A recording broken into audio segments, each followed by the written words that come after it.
మరి వాళ్ళ అర్హత కోల్పోతున్నారు కదా. ఇది కూడా రాజ్యాంగ విరుద్ధమే. ఎందుకంటే రిజర్వేషన్ అనేటువంటిది సామాజిక వెనుకబాటుతనం, విద్యాపరమైన వెనుకబాటుతనం, అంటరానితనం అనేటటువంటి ఆధారాల మీద రిజర్వేషన్ అనేటువంటిది ఇవ్వబడింది తప్ప ఆర్థిక వెనుకబాటుతనం మీద ఇవ్వలేదు. రాజ్యాంగం స్పష్టంగా రాసి ఉంది. సోషల్ బ్యాక్వర్డ్నెస్, మరి ఎడ్యుకేషనల్ బ్యాక్వర్డ్నెస్, అంతేగాని ఎకనామిక్ బ్యాక్వర్డ్నెస్ మీద గురించి ఎక్కడ మాట్లాడలేదు.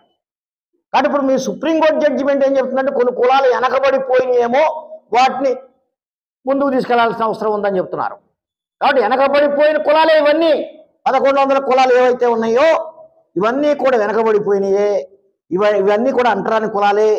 ఇవన్నీ కూడా మరి విద్యాపరంగా, సామాజిక పరంగా అణగదొక్కబడినటువంటి కులాలు. కాబట్టి ఇవన్నీ ఈక్వల్ స్టేటస్లో ఉన్నాయి కాబట్టి వాటిని షెడ్యూల్ క్యాస్ట్గా పెట్టారు. ఇందులో మళ్ళీ ఎక్కువ తక్కువ లేవు, వాటిని వాడుకుని. అంత మాత్రం కులం అంతా అభివృద్ధి చెందిందని ఎలా చెప్తాం?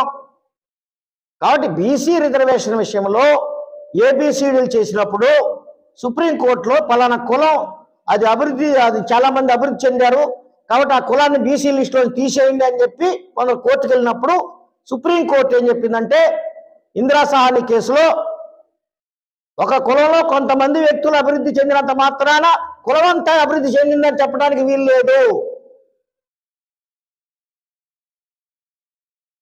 కాబట్టి మందా కృష్ణ చేసే ఆర్గ్యుమెంట్కి ఆధారం లేదు. సుప్రీంకోర్టు ఏనాడో చెప్పింది, ఒక కులంలో కొద్ది మంది ఉద్యోగాలు పొంది అభివృద్ధి చెందినంత మాత్రాన కులమంతా అభివృద్ధి చెందిందంటానికి లేదు. అభివృద్ధి చెందమనే కదా రిజర్వేషన్ పెట్టింది. మరి కొంతమంది వాడుకుంటారు, కొంతమంది ఉత్తదాయకు అన్ని కులాలకి. ఇప్పుడు మాల కులం అని కాదు, మొత్తం 59 కులాలకి నష్టం ఇది. మీకు ఒక ఉదాహరణ చెప్తాను. గత వర్గీకరణ చట్టంలో గ్రూప్ ఏలో 12 కులాలను పెట్టారు. 12 కులాల్లో వాళ్ళకి ఇచ్చిన పర్సెంటేజ్ 1%.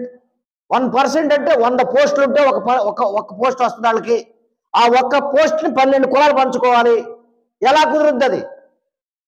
అదే 15% ఉంటే ఎంతో కొంత కాంపిటీషన్కి అవకాశం ఉంది. 1%లో ఏం కాంపిటీషన్కి అవకాశం ఉంటుంది? గ్రూప్ డిలో కూడా అలాగే ఉన్నాయి, 1% ఇచ్చారు. ఇప్పుడు మరి కులగణం చేయకోకుండా మాలా మాదిగల మధ్యలో మరి హెచ్చు తగ్గులు పెట్టి రాష్ట్రంలో మాలలు అతిపెద్ద కులం, 70 లక్షల జనాభా ఉన్న కులం. మాదిగలు తక్కువ కులం, ఇందులో సగం కూడా లేరు, 27 లక్షలే ఉన్నారు. మీరు వర్గీకరణ చేయడం వల్ల మాదిగలకు ఏం లాభం వస్తుంది? ఎందుకంటే జిల్లాల వారీగా వర్గీకరణ చేయాలని చంద్రబాబు నాయుడు గారు చెప్తున్నారు. జిల్లాల వారీగా చూసుకున్నట్లయితే 26 జిల్లాల్లో 20 జిల్లాల్లో మాలలే అధికంగా ఉన్నారు. ఓన్లీ 5 జిల్లాల్లోనే మాదిగలు అధికంగా ఉన్నారు. కాబట్టి ఆ ఒక్క 5 జిల్లాల్లోనే వాళ్ళకి లబ్ధి జరుగుతుంది తప్ప మిగతా జిల్లాల్లో లబ్ధి జరగదు కదా. మరి అప్పుడు మాదిగలకి నష్టమే కదా. అదొకటి. క్రీమీ లేయర్ అనేటువంటిది ఇంట్రొడ్యూస్ చేస్తున్నారు. క్రీమీ లేయర్ పెడితే మాదిగలకు కూడా అప్లై అవుతుంది కదా. మాదిగలు కూడా నష్టపోతారు కదా. నెక్స్ట్ జనరేషన్ నష్టం చేస్తుంది. మాదిగలే కదా అన్ని కులాలకు నష్టం చేస్తుంది. మాలలకు నష్టం, మాదిగలకు నష్టం, రెల్లికి నష్టం, మాస్టర్కి నష్టం. అన్ని కులాలకి 59 కులాలు రాష్ట్రం లిస్టులో ఉన్నాయి. 59 కులాలకి నష్టమే. అందుకనే ఈ ప్రమాదాన్ని గుర్తించి దేశంలో ఉన్నటువంటి 28 రాష్ట్రాల్లో 22 రాష్ట్రాలు ఒప్పుకోవట్లేదు వర్గీకరణకి. ఓన్లీ తెలుగు రాష్ట్రాలు 2, ఆ తమిళనాడు, తర్వాత పంజాబ్, ఈ 4-5 రాష్ట్రాలు మాత్రమే వర్గీకరణకి అనుకూలంగా ఉన్నాయి. మిగతా 22 రాష్ట్రాలు ఒప్పుకోవట్లేదు, మెజారిటీ రాష్ట్రాలు. అందుకే వాళ్ళు ఆ చట్టం చేయట్లేదు కేంద్రం, ఎందుకంటే మెజారిటీ ఒప్పుకోవాలి కదా. వాళ్ళు ఏంటంటే దొడ్డిదారులు ఒక జడ్జిమెంట్ ఇప్పించారు, కొన్ని రాష్ట్రాలు కావాలంటున్నాయి కదా, రాష్ట్రాలకు అధికారం ఉందని చెప్తే చాలు వాళ్ళు చేసుకుంటారని. నెంబర్ 2, క్రీమీ లేయర్కి స్వస్తి పలకండి. నెంబర్ 3, ఆర్ఆర్ మిశ్రా కమిషన్ వెంటనే రద్దు చేయండి. ఎందుకంటే ఆర్ఆర్ మిశ్రా కమిషన్ ఏ రకంగానూ రిపోర్ట్ ఇవ్వలేదు. ఎందుకంటే దానికి కులగణన మీద డేటా లేదు, బ్యాక్వర్డ్నెస్ మీద కూడా డేటా లేదు. కాబట్టి ఈ 2 లేకుండా కమిషన్ చేంజ్ చేస్తుంది, ఏ కులాలను కలుస్తుంది, ఎంత అని చెప్పుద్ది, ఎలా చెప్పుద్ది.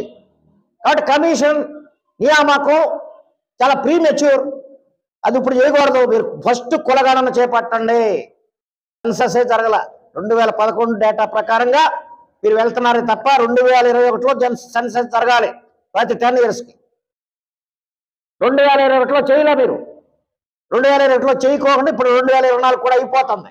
అంటే దాదాపు 13 సంవత్సరాలు అయిపోయినా సెన్సెస్ సార్ చేయరా. సెన్సెస్ చేసినంత మాత్రమే నేను తేలదు. ఎందుకంటే సెన్సెస్ అంటే జనాభా ఎంత ఉందని చెప్తారు, కానీ జనాభాలో కులాల జనాభా ఎంత ఉందని చెప్పాలి. వర్గీకరణలో ఇటు తిరిగి మాదిగలకి తక్కువే వస్తుంది పర్సంటేజ్. ఎందుకంటే ఇక్కడ జనాభా మాలలు అధికంగా ఉన్నారు కాబట్టి మాదిగలకి తక్కువ వస్తుంది, మాలలకి ఎక్కువ వస్తుంది. మరి ఎక్కువ ఉన్నటువంటి రాష్ట్రంలో వర్గీకరణ అవసరం ఏముంది? ఎక్కువ మాలలు ఉన్నటువంటి రాష్ట్రంలో మాదిగలకి ఏ రకంగా ఉపయోగపడుతుంది? మందాకృష్ణ చేసేవన్నీ కూడా మాదిగలకి నష్టం చేసేటటువంటి ఆర్గ్యుమెంట్స్. చమర్లో ఉత్తర భారతదేశంలో ఎవరు వర్గీకరణ కోరుకోవటం లేదు, వాళ్ళు మాకు వద్దు అంటున్నారు. దేశంలో ఉన్న దళిత పార్టీలన్నీ కూడా వర్గీకరణకు వ్యతిరేకం. బహుజన సమాజ్ పార్టీ వ్యతిరేకం, ఆర్జేడీ వ్యతిరేకం, జేడీయూ వ్యతిరేకం, రామ్విలాస్ పాస్వాన్ పార్టీ వ్యతిరేకం, మరి అలాగే రామదాస్ అత్వాలే పార్టీ వ్యతిరేకం. కేంద్రంలో ఉన్నటువంటి అన్ని రాజకీయ పార్టీలు, ఇవాళ ప్రభుత్వంలో ఉన్న కూటమిలో ఉన్న పార్టీలు కూడా వ్యతిరేకంగా ఉన్నాయి వర్గీకరణకి. మరి అలాంటి దళితుల్ని ఈ రకంగా వేధించడం కరెక్ట్గా చంద్రబాబు నాయుడు గారు. ఎందుకంటే దీనివల్ల మేము చాలా కష్టాలు పడ్డాం. గతంలో మీరు చేసినటువంటి చట్టం వల్ల అనేక మంది ఉద్యమాల్లో ప్రాణాలు కోల్పోయారు, అనేక మంది దెబ్బలు తిన్నారు, అనేక మంది అరెస్టులు అయ్యారు, అనేక మందికి ఉద్యోగాలు పోయినాయి, అనేక మంది నానా చిత్రహింసలకు గురయ్యారు. మళ్ళీ అలాంటిది వస్తుందా? కులం కొట్టుకుంటే ఒక కులం మీద